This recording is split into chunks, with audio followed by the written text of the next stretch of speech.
नमस्कार। डीडी राजस्थान के कार्यक्रम कानून की बात में आप सभी का हार्दिक स्वागत, अभिनंदन है। दर्शकों, आज हम चर्चा करेंगे महिला एवं बाल संरक्षण के विषय पर, क्योंकि ये एक ऐसा विषय है जिस पर चर्चा किया जाना, या यूं कहें कि बार बार चर्चा किया जाना ज़रूरी है, क्योंकि अगर हम इंडिया को वापस से भारत बनाना चाहते हैं, हमारा खुद का और पूरे देश का विकास करना चाहते हैं, तो सबसे पहले हमें हमारे देश की महिलाओं और बालकों को सुरक्षित माहौल, उन्हें संरक्षण प्रदान करना होगा। इसी विषय पर गहराई से आज जानकारी लेंगे हमारे साथ मौजूद हमारे विशेषज्ञ भवानी सिंह जी से, जिनकी वर्दी ही ये बताती है कि इनका जीवन राष्ट्र के लिए समर्पित है। सर, हमारे कार्यक्रम में आपका बहुत बहुत स्वागत है। Thank you. आज हम महिला एवं बाल संरक्षण के विषय पर बातचीत करने जा रहे हैं। तो हम जानते हैं कि पुरुष वर्ग तो आगे बढ़ता ही आ रहा है, उन्हें हमेशा से कई तरीके की सुविधाएं मिली हैं, अधिकार मिले हैं, लेकिन महिलाओं को और बालकों को भी ये अधिकार मिले, ये कितना ज़रूरी है? आपने बहुत ही संजीदा विषय के ऊपर ये वार्ता रखी है। देश की एक तरह से आधी आबादी जो है वो महिलाओं की है, और देश का आने वाला जो भविष्य है वो बच्चे हैं। बिल्कुल। ये दोनों ही वर्ग हमारे यहाँ कमज़ोर वर्ग के रूप में माने जाते हैं। महिलाओं को आगे बढ़ने से एक तरह से यूँ कहना चाहिए कि रोका गया। बिल्कुल। इसी तरह बच्चों के भी डेवलपमेंट को रोका गया। अब अपन पहले महिलाओं की अगर बात करते हैं तो आदिकाल से अपन देखते आ रहे हैं, जो अपने यहाँ घूंघट प्रथा रही, अपने यहाँ जो सती प्रथा रही, या अन्य धर्मों में भी अपन देखते हैं। बिल्कुल। तो बुर्का प्रथा है। अलग अलग प्रकार से महिलाओं को एक तरह से घर में कैद करके रख दिया गया। उनकी एक लिमिट तय कर दी गई कि आपकी लिमिट ये है जी। अब ज़माना बदल रहा है, समय बदल रहा है, तो महिलाओं को पूरा स्वतंत्र आकाश मिल रहा है, और उनका डेवलपमेंट होने से एक तरह से ये समझो कि एक तो मैं एक हाथ से काम करूं और एक दोनों हाथ से काम करूं, तो उतना ही फर्क पड़ जाएगा जी। इसी तरह बालकों का विकास की अपन एक बात करते हैं, तो एक पौधे को वृक्ष बनने के लिए जी जिस प्रकार अनुकूल माहौल की आवश्यकता है, इसी तरह एक छोटे बच्चे को पूर्ण रूप से विकसित होने के लिए उसको भी एक अच्छे माहौल की आवश्यकता है। और अगर बच्चे, जिस देश के बच्चे और महिलाएं आगे बढ़ेंगी, तो इसमें कोई संदेह नहीं है, ये मतलब इसको शाश्वत सत्य कह सकते हैं कि निसंदेह वो देश भी आगे बढ़ेगा। बिल्कुल। सर, एक बात हम आपसे जानना चाहेंगे कि महिलाएं विभिन्न तरीके के अपराधों का शिकार होती आ रही हैं पुराने टाइम से ही। कभी दहेज प्रथा, भ्रूण हत्या और छेड़छाड़, बहुत सी चीज़ें हैं जिनकी शिकार वो होती हैं। तो महिलाओं को इस तरीके के उत्पीड़नों से, अत्याचारों से किस प्रकार बचाया जा सकता है? आपने ये जो प्रश्न किया कि महिलाओं के साथ अत्याचार होते हैं जी। निसंदेह महिलाओं के साथ में अत्याचार होते हैं। अब इनको अपन दो भागों में डिवाइड कर सकते हैं, एक घर की चार दीवारी के अंदर जी, और एक घर के चार दीवारी के बाहर। बिल्कुल। घर के चार दीवारी के अंदर होने वाले जो प्रताड़नाएं हैं वो अलग तरह की होती है, जिसमें शारीरिक प्रताड़ना भी हो सकती है, मानसिक प्रताड़ना भी हो सकती है, छेड़छाड़, बलात्कार, इस तरह की घटनाएं हो सकती हैं। जब महिलाएं घर से बाहर निकलती हैं तो अलग तरह की प्रताड़नाएं हैं। एक तो कार्यस्थल पर प्रताड़नाएं होती है, जहाँ वो काम कर रही होती हैं, उसका बॉस है, इमीडिएट बॉस है, सीनियर बॉस है, तो वो उनके साथ में किसी प्रकार की, या सहकर्मी है तो उनके साथ में बदतमीजी करना या दबाव में लेकर के उनसे कोई ऐसा कार्य करवाना जो वो नहीं करना चाहती हैं, छेड़छाड़ की घटनाएं होना, उनके साथ में छीना झपटी की घटनाएं होना, किडनैपिंग होना, तो इस तरह के अपराध महिलाओं के साथ में अक्सर होते हैं। अब इनको रोकने के लिए सरकारें बहुत गंभीर हैं, और सरकारों ने समय समय पर इस पर कानून भी बनाए हैं। अब ये जो विशाखा वाला मामला हुआ था, उसके तुरंत बाद में कार्यस्थल पर महिलाओं का संरक्षण अधिनियम बना है। तो उसमें जहाँ भी कार्यस्थल है, जैसे ये आपका कार्यस्थल है, यहाँ एक जो यहाँ के हेड हैं उनकी ड्यूटी है जी। कि वो एक किसी बंदे को अपॉइंट करेंगे जो महिलाओं के ग्रीवेंसेस को सुनेगा, और उन ग्रीवेंसेस को सुनने के बाद में जो भी उचित कार्रवाई है, कानूनी कार्रवाई है, एफआईआर दर्ज करवानी है तो वो करवाएगा, अपने स्तर पर कोई कार्रवाई करनी है तो वो कार्रवाई करेगा। तो इसके लिए बाउंडेड कर दिया गया है। लेकिन अफसोस इस बात का है कि आज जो वर्किंग महिलाएं हैं उनको भी अपने अधिकारों के बारे में जानकारी नहीं है। तो ये जो इस तरह के एक्ट हैं, इसके अलावा जैसे छोटी बच्चियों के साथ में घटनाएं हो जाती थी तो उसके लिए अभी पोक्सो एक्ट आ गया है। जैसे बहुत सारे लोग गैंग चलाते हैं, वेश्यावृत्ति करवाते हैं, तो उनके लिए अनैतिक व्यापार अधिनियम आ गया है। तो कोई भी व्यक्ति अगर किसी महिला के शारीरिक शोषण से जो इनकम लेता है वो इसके अंतर्गत शामिल होता है, और उसमें कड़ी सजाओं का प्रावधान भी है। तो एक तो हुआ कानूनी रूप से अपने अधिकारों को जानना और उन कानूनी अधिकारों का उपयोग करना। दूसरी चीज ये है कि महिला खुद जागरूक हो, साथ ही साथ परिवार और समाज भी जागरूक हो। आज की तारीख में क्या होता है कि कोई बच्ची अपने घर पर जाके शिकायत करती है तो उसी को डांटते हैं जी। कोई उसके सपोर्ट के लिए खड़ा नहीं होता, जबकि आवश्यकता इस बात की है कि अगर ऐसी कोई बात हुई है तो ये अपने लिए शर्म की बात नहीं है। वो उनको ये कह के रोक दिया जाता है कि बच्चे की बदनामी होगी, शर्म की बात है, अपनी इस बात को रोक लेते हैं। ये अपने लिए शर्म की बात नहीं है, ये तो जो इस प्रकार की घटना कर रहा है उसके लिए शर्म की बात है।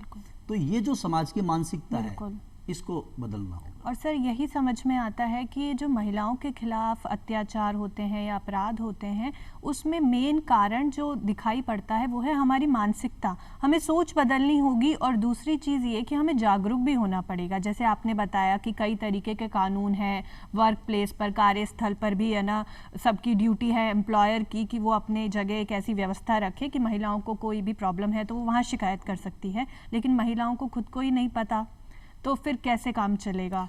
और सरकार है या पुलिस है वो अपनी तरफ से अपना काम कर रही हैं, लेकिन हमारी भी ड्यूटी है कि हम भी हमारा काम करें।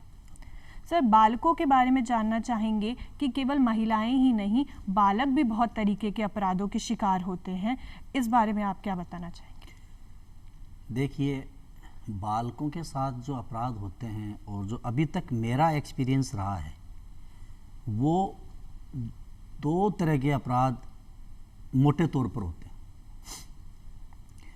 अच्छा, मैं आपको एक ऐसी बात भी बताऊंगा कि महिलाओं और बच्चों के साथ में आप अपराध देखेंगे, अगर एफआईआर निकलवा करके कोई उसके ऊपर शोध करता है तो 95% अपराध किसी न किसी जानकार के द्वारा किया जाता है।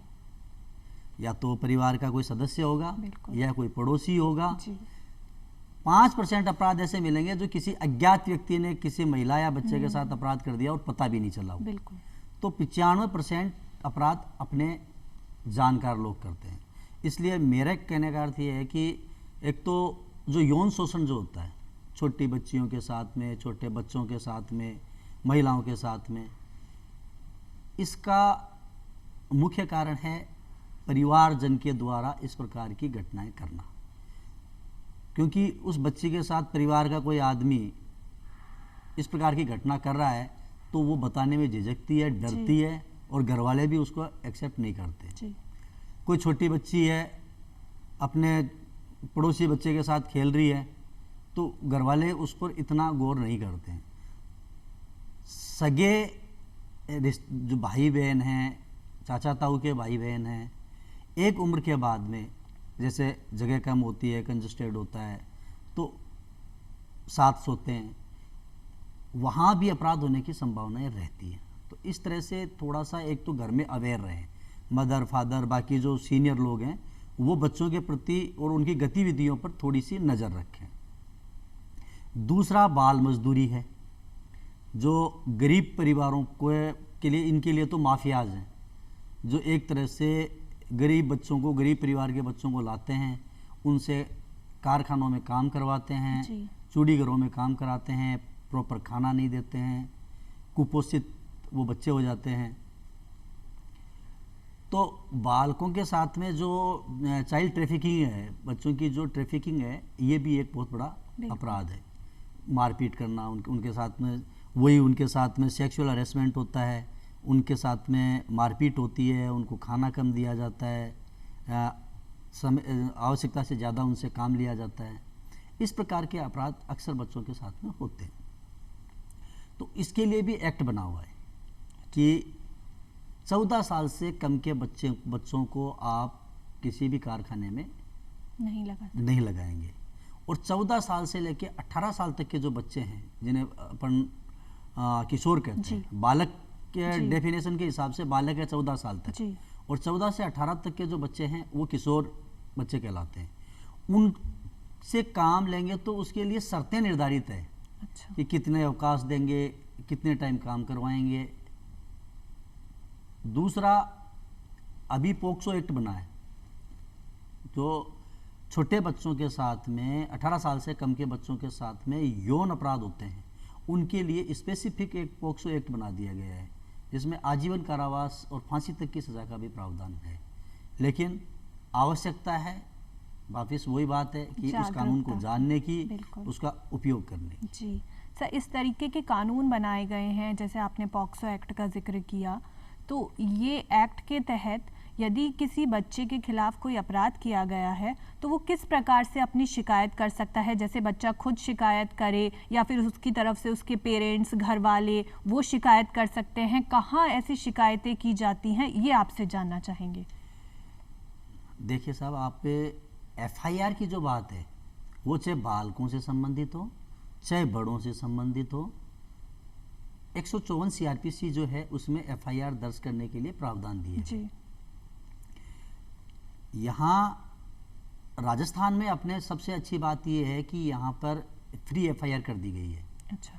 यहाँ पर FIR, पहले FIR दर्ज होने में प्रॉब्लम्स होती थी कि साहब क्राइम बढ़ जाएगा, ये हो जाएगा, वो।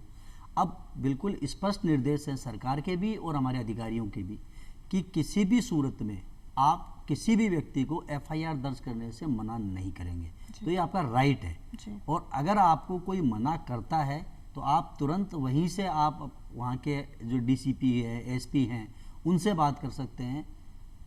उनके यहाँ पर भी FIR दर्ज करने का प्रावधान कर दिया गया है कि अगर थाने में FIR दर्ज नहीं हो रही है तो SP ऑफिस में FIR दर्ज होगी, और जो दर्ज नहीं कर रहा है उसके खिलाफ कार्रवाई होगी। और ऐसा देखा भी जाता है कई मामलों में जिनमें पीड़ित व्यक्ति कई बार जाता है पुलिस स्टेशन और किसी कारण से उसको निराश होना पड़ता है कि नहीं, FIR नहीं लिखी जाती, और इसके लिए आप बहुत अच्छी चीज़ बता रहे हैं कि नहीं, एक प्रावधान है कि यदि कोई मना करता है तो आप ऊपर जा कर के फिर अपनी FIR दर्ज करा सकते हैं।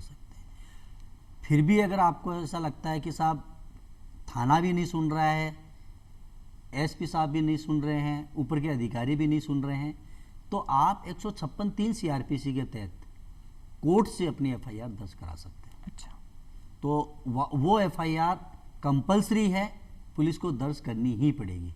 तो FIR दर्ज कराने के लिए आपके लिए मोटे मोटे ये प्रावधान है। जी सर, अगर हम देखें, क्योंकि अभी हम बालकों के संरक्षण की बात कर रहे हैं, तो इसमें दोनों तरीके के बालक आएंगे। एक वो बालक जो खुद पीड़ित हैं, उनके खिलाफ अत्याचार किया गया है। कई बार ऐसी स्थिति होती है, परिस्थिति ऐसी होती है कि बच्चे को ऐसा माहौल मिल रहा है जो गलत है, और इस वजह से वो गलत दिशा में जाने लगता है, अपराध करने बैठता है, जबकि उसकी खुद की क्षमता इतनी नहीं है, उसका बौद्धिक स्तर इतना नहीं है, फिर भी वो अपराध की लाइन में घुस जाता है।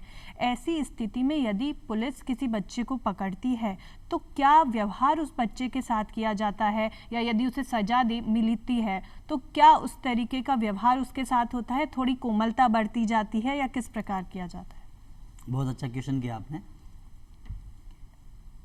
अपने यहाँ पर जो JJ एक्ट है उसमें ये प्रावधान किया गया है कि एक तो किशोर न्याय बोर्ड है जी, और एक जो है ऐसे बालक हैं जो जिनको संरक्षण की आवश्यकता है, यानी पीड़ित है जी, और उनको संरक्षण की आवश्यकता है, तो उनके लिए अलग कमेटी बनी हुई है।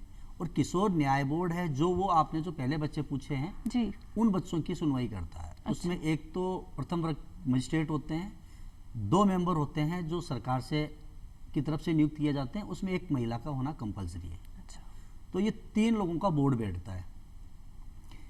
और ये जो बच्चे हैं 18 साल से कम के बच्चे हैं, इनके ऊपर जैसे अपन 5-7 सिद्धांतों पर ये काम करते हैं, उसमें एक निर्दोषिता का सिद्धांत भी है। अच्छा, मतलब ये माना जाता है कि बच्चा निर्दोष है और हमारे सामने आया है, अब वो उसको निर्दोष मान के ही सुनवाई कर रहे हैं। अच्छा, तो एक तो निर्दोषिता का सिद्धांत उस पर लागू होता है, एक उसकी जो पहचान है उसको आप उजागर नहीं करेंगे, ये भी प्रावधान है।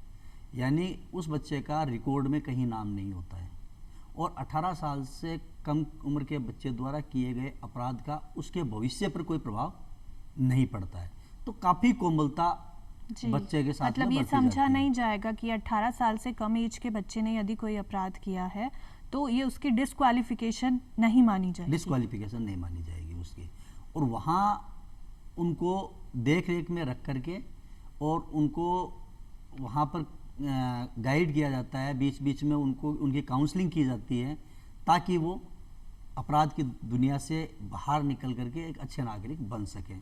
तो वहाँ भी उनके लिए संरक्षण के लिए आवश्यकता रहती है। भवानी जी, हम ये जुवेनाइल जस्टिस एक्ट के बारे में जब बात करते हैं तो हम देखते हैं, आपने बताया कि एक तरफ तो बोर्ड का गठन किया गया है जो उन बच्चों के साथ व्यवहार करेंगे जिन्होंने अपराध किया है, और दूसरी तरफ है बाल कल्याण समितियां वगैरह, CWC, जी, चाइल्ड वेलफेयर कमेटी जी, बोलते हैं उसको। जो कि इनके लिए काम करती हैं, जिन्हें देखरेख और संरक्षण की ज़रूरत है। तो ये समितियां किस प्रकार काम करती हैं, और मान लीजिए ये समितियां हैं, इनके तहत कोई व्यक्ति इन बच्चों को संभाल रहा है, अगर वो ही उनके साथ अपराध करे तो क्या उसके खिलाफ कोई कार्यवाही की जाती है?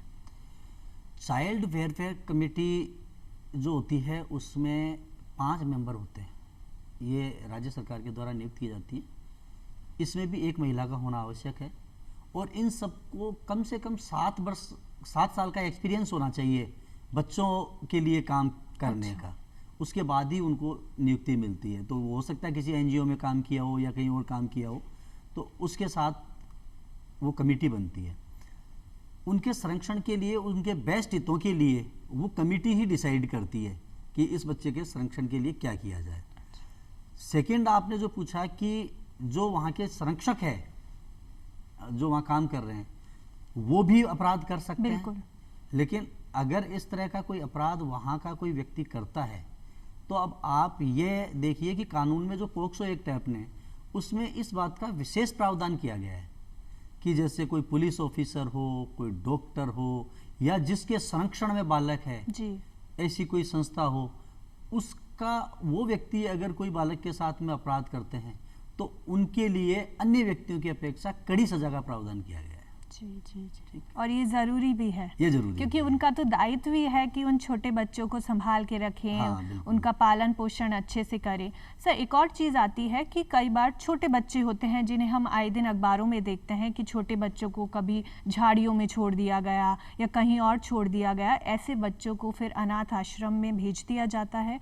तो जो हमारी एडॉप्शन एजेंसीज़ हैं, जिनका काम है बच्चों को एडॉप्शन के रिलेटेड कार्यवाहियाँ करना, सारे प्रोसीजर को देखना, ये किस तरीके से काम करती हैं? इसमें क्या होता है कि सबसे पहले जैसे मुझे किसी बच्चे को गोद लेना है जी, तो मुझे वहाँ पर फॉर्म भरकर देना होता है जिसमें मेरे बारे में सारी इन्फॉर्मेशन होगी कि मैं क्या करता हूँ, मेरे घर की आर्थिक स्थिति कैसी है, मेरे और मेरी वाइफ के बीच में रिलेशंस कैसे हैं, हमारे परिवार के बारे में, मेरे परिवार के बारे में पूरी जानकारी एडॉप्शन कमेटी द्वारा जांच करवा ली जाती है। उसके बाद में जब मैं सारी फॉर्मेलिटीज़ क्लियर कर चुका होता हूँ और अब ये आता है कि साहब अब बच्चे को देने का टाइम आ गया है, जी, उस समय 3 सदस्यीय कमेटी बैठती है। एक तो जिनके बच्चा संरक्षण में है वहाँ का इंचार्ज बैठेगा, एक वहाँ पर डॉक्टर होगा और एक जो ये वहाँ की CWC का कोई मेंबर होगा। ये बैठ कर के फिर एक बार दोबारा से फिर उन्हीं चीज़ों को जो अपन ने जानकारी दी है जी। उनके बारे में एक फॉर्मल वार्ता होगी वहाँ पर। उसमें क्या करेंगे कि वो अपने को बताएंगे कि आपका और आपकी वाइफ का कैसा रिलेशन है। सबसे पहले तो वो यही देखते हैं कि भाई जिस माहौल में बच्चा जा रहा है क्या उसको वो माहौल उचित है या नहीं है।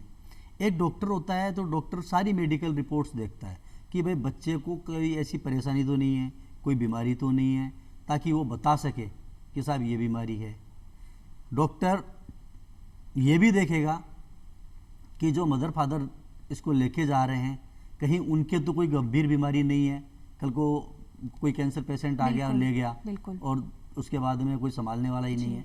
तो जितने भी बच्चे के बेस्ट हितों के लिए जितने एस्पेक्ट्स होते हैं वो सारे एस्पेक्ट्स को देखने के बाद में और संतुष्ट होने के बाद में फिर उस बच्चे को गोद दिया जाता है। सर, हम महिला और बाल संरक्षण के बारे में जब बात करते हैं तो एक चीज़ ऐसी है जो दोनों से ही जुड़ी हुई है और वो है शिक्षा।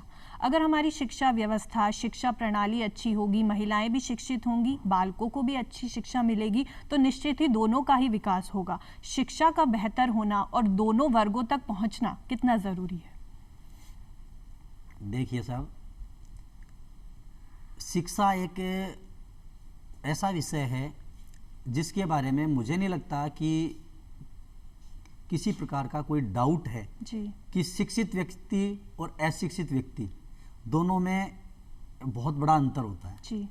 क्योंकि आपके विकास के सारे द्वार जो खुलते हैं वो शिक्षा के माध्यम से ही खुलते हैं। हमारे यहाँ महिला शिक्षा को अब जाकर के एक तरह से मान्यता प्राप्त हुई है, सामाजिक मान्यता जिसको कहते हैं, कि हर घर ये चाहता है कि साहब मेरी बेटी या मेरा बच्चा जो है वो पढ़े। बिल्कुल। तो पढ़ने के प्रति एक एक्सेप्टेशंस जो आया है पेरेंट्स में वो अब आना शुरू हुआ है। वरना पहले जब मैं बच्चा था उस समय की बात मैं बताता हूँ तो प्राइमरी स्कूल तक तो लड़कियों को भेजते थे जी। और सेकेंडरी स्कूल में या दूसरे गांव में अगर स्कूल है तो बच्चों को लड़कियों को नहीं भेजते थे कि नहीं लड़की का वहाँ भेजना ठीक नहीं है। तो इस प्रकार से महिलाओं को शिक्षा से वंचित कर दिया जाता था। शिक्षित व्यक्ति देश के लिए आज इंजीनियर, डॉक्टर, आईएएस, आईपीएस या साइंटिस्ट जो भी निकलेंगे, किसी भी क्षेत्र में आर्किटेक्ट हो और अच्छे मीडिया कर्मी हो, जो भी निकलेंगे वो शिक्षा से ही निकलेंगे। बिल्कुल। इस कारण से मेरा ये कहना रहेगा कि शिक्षा एक अति आवश्यक तत्व है किसी भी व्यक्ति के और परिवार के विकास के लिए। तो शिक्षा के लिए हर व्यक्ति को आगे बढ़ना चाहिए। और इसमें यहाँ जो प्रॉब्लम एक जगह आ रही है वो ये आ रही है कि ऐसी फैमिलीज़ जिनके पास में आर्थिक संसाधन कम हैं या उन गरीब परिवारों से हैं जिनके फादर दारू पीते हैं, शराबी किस्म के लोग हैं जी। तो उनके बच्चों को ही ज़्यादातर ट्रैफिकिंग करके और काम के लिए लाया जाता है। तो क्योंकि उनका परिवार का जो बैकग्राउंड है वो भी अच्छा नहीं है। क्यों? कारण क्योंकि मदर फादर भी अशिक्षित है तो वो शिक्षा के महत्व को नहीं समझते जी। तो जो शिक्षा के महत्व को नहीं समझता है तो उनकी अगली पीढ़ी भी वही मजदूर पैदा होगी और उनका शोषण भी होगा। तो दोनों चीजें एक दूसरे से जुड़ी और हम यही चाहते हैं कि मजदूर मजदूर रहे, मजबूर कभी ना बने। बिल्कुल। सर, यदि महिलाओं का हम विकास करना चाहते हैं, उन्हें आगे बढ़ाना चाहते हैं, तो एक इम्पॉर्टेंट बात यह है कि यदि महिला आर्थिक रूप से खुद आत्मनिर्भर है तो वो बहुत तरीके के शोषणों से अपने आप बच जाती है। क्या ऐसा सही है? हाँ, ये बात काफ़ी हद तक सही है, काफ़ी हद तक सही है कि अगर आप आर्थिक रूप से सक्षम हैं तो आप बहुत सारे दबावों से अपने आप ही मुक्त हो जाते हैं। परिवार में उसको किसी के ऊपर निर्भर रहने की ज़रूरत नहीं है। निर्भर रहने की ज़रूरत नहीं है। उसको इस दृष्टि से नहीं देखा जाएगा कि साहब ये तो खाली घरेलू काम करती है, क्योंकि हालांकि घरेलू काम भी अपने आप में एक बहुत इम्पोर्टेंट काम है। बिल्कुल। मगर अपने यहाँ की मानसिकता अभी बदली नहीं है तो घरेलू काम के काम को तो काम में शामिल ही नहीं किया जाता जी। तो आर्थिक दृष्टि से संपन्न होने का अर्थ केवल यही नहीं है कि आप नौकरी करें तो ये आर्थिक दृष्टि से संपन्न हो। आप अपने घर पर रह करके भी, जैसे लघु उद्योग हैं, पापड़ है, मंगोड़ी है, इस तरह के काम हैं। बहुत सी महिलाएं, अभी एग्जीबिशन लगी थी उसमें बहुत सी महिलाएं आई थी जी। और हमारे राजस्थान में जिस तरीके से जवाहर कला केंद्र और बाकी जगह एग्जीबिशंस लगती है उसमें तो इस तरीके के लोगों को बहुत आगे बढ़ाया जाता है। तो उनको आगे बढ़ाने का प्रयास भी किया जा रहा है। तो निश्चित रूप से एक आर्थिक रूप से सुदृढ़ महिला जो होगी वो निश्चित रूप से अन्य महिलाओं की अपेक्षा बहुत ज़्यादा मजबूत होगी और उसको अन्य महिलाओं की अपेक्षा ज़्यादा सम्मान भी मिलेगा। जी सर, आपने हमें इतनी सारी जानकारी अपना अमूल्य समय देकर दी, उसके लिए हम आपके बहुत बहुत आभारी हैं। धन्यवाद। Thank you. तो दर्शकों, आज हमने चर्चा की महिला एवं बाल संरक्षण के विषय पर और ये जाना कि महिलाओं को, बालकों को आगे बढ़ाना बहुत ज़रूरी है और ये सिर्फ हमारा नैतिक कर्तव्य ही नहीं है बल्कि हमारा मौलिक कर्तव्य भी है।